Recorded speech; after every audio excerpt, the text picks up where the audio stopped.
خلیفۃ المومنین حضرت امیر المومنین کا دور امارت چل رہا ہے۔ ایک انسان کو پتہ چلا، اس نے کسی صحابی سے قرآن مقدس سن لیا، بڑا سیانہ بڑا عقلمند تھا، آ گیا مسجد نبوی کے اندر بیٹھ گیا۔ ایک انسان سے پوچھتا ہے، جی میں نے اللہ کے رسول سے ملاقات کرنی ہے، میری ملاقات کروا دیں گے؟ حضرت صاحب رسول بیٹھے ہیں، اللہ کے رسول تو اللہ کے پاس پہنچ گئے، رونے لگ گیا، پریشان ہو، اچھا میں دور دراز سفر کر کے آیا ہوں، یہ قرآن مقدس والا پیغام میں نے سنا ہے، دل کے اندر میرے ایمان آ گیا ہے۔ اوہو، اب پیغمبر علیہ السلام کے ساتھ ملاقات والا شرف حاصل نہیں ہوگا، پریشان ہو کر بیٹھا ہے۔ سامی کہتا ہے ایک منٹ صبر کر لیں، میں تھوڑا سا قرآن مقدس کی تلاوت کرتا ہوں، میں امیر المومنین خلیفۃ المومنین حضرت عمر سے تیری ملاقات کروا دیتا ہوں۔ اللہ اکبر کبیرہ، وہ بیٹھ گیا۔ صحابی رسول جو ہے یہی آیات پڑھ رہا ہے، والسارق والسارقۃ فاقطعوا ایدیہما جزاء کسبا نکالا من اللہ واللہ عزیز حکیم کی جگہ کہنے لگے واللہ غفور الرحیم۔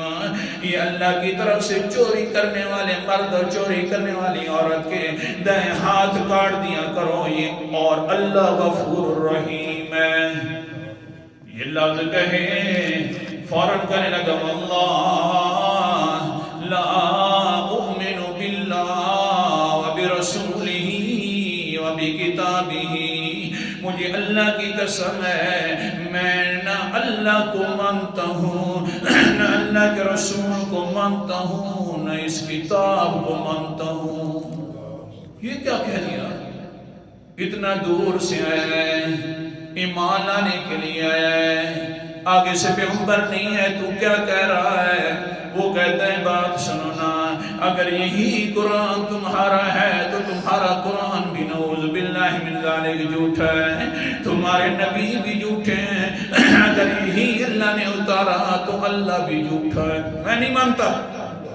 پکڑا، فوراً جلدی جلدی چل گئی حضرت امیر المومنین کے دربار کے اندر، لے گی اللہ کے پیارے بندے کی۔ حضرت صاحب کی حال یہ بن گیا ہے، دور سے آیا ہے، میں نے قرآن مقدس کی تلاوت کی ہے، اس نے پتہ پوچھا ہے حضور صلی اللہ علیہ وسلم کا، میں نے یہ بدلا دیا، میں نے قرآن پاک کی تلاوت کی ہے، آگے سے یہ کہہ رہا ہے مجھے اللہ کی قسم نہ میں اللہ کو مانتا ہوں، نہ اللہ کے رسول کو مانتا ہوں، نہ تمہاری کتاب کو مانتا ہوں۔ جب یہ بات ہوئی تو آگے سے محبت اور ارادی کہنے لگ گیا، اے امیر المومنین بات سن، جو یہ قرآن پڑھ رہا ہے اگر اسی طرح کا قرآن ہے، میں نے تیرے بارے بھی سنا رکھا ہے کہ بڑا تو جلیل القدر ہے، بڑا وسیلہ ہے انسان تو، لیکن کیا کر لے گا؟ بڑی بات یہ ہے کہ تم مار دے گا، مار دے تو تیری مرضی ہے، نہ میں اللہ کو مانتا ہوں، نہ اللہ کے رسول کو مانتا ہوں، نہ اس کتاب کو مانتا ہوں۔ حضرت امیر المومنین نے فرمایا آخر کیوں نہیں مانتا؟ کہنے لگے جی اللہ کے پاک باز بندے یہ تلاوت کر رہا ہے، پہلے کہتا ہے یہ اللہ کی طرف سے سزا ہے، اور آیت کو ختم کرتا ہے تو آگے کہتے ہیں اللہ بخشنے والا ہے، سزا بھی دے اور بخشے بھی صحیح، کیسے ہو سکتا ہے؟ قرآن پاک کی آیت ابتدا اور ہے، انتہا اور ہے، حالانکہ جو میں نے قرآن تو سننا تھا اپنے علاقے کے اندر، وہ اللہ پاک کی قسم ہے وہ تو اس طرح جڑا ہوا تھا جس طرح ہار کے اندر موتی جڑے ہوئے ہوتے ہیں۔ یہ جو قرآن ہے اب سمجھ آیا یہ وہ نہیں ہے، وہ سچا تھا اور یہ کوئی سچا قرآن نہیں ہے جو آپ کا صحابی پڑھ رہا تھا۔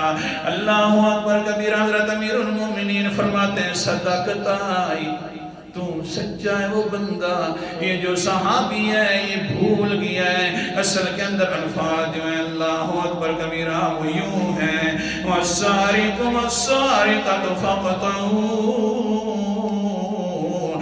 أيديهما جزاء بما كسبا نكالا من الله والله عزيز حكيم. اللہ زبردست ہے، حکمت والا ہے. اس جگہ کے اوپر حضرت نے پڑھ دیا اللہ غفور الرحیم. نانا یہ لفظ غلط پڑھے ہیں، بھول گیا. اصل میں لفظ ہیں او لوگوں جب اللہ کی طرف سے سزا ہے تو اللہ بہت بلند زبردست ہے، حکمت والا ہے. ایک کو سزا دو گے تو پورا علاقہ ٹھیک ہو جائے گا. جب یہ الفاظ سنے تو فوراً کہنے لگے آمنا باللہ وبرسولہ وبکتابہ. او امیر المومنین اگر یہ لفظ ہے یہ بھولا ہوا ہے تو سن لے میں اللہ پر بھی ایمان لے آیا ہوں اور اللہ کے رسول پر بھی ایمان لایا ہوں.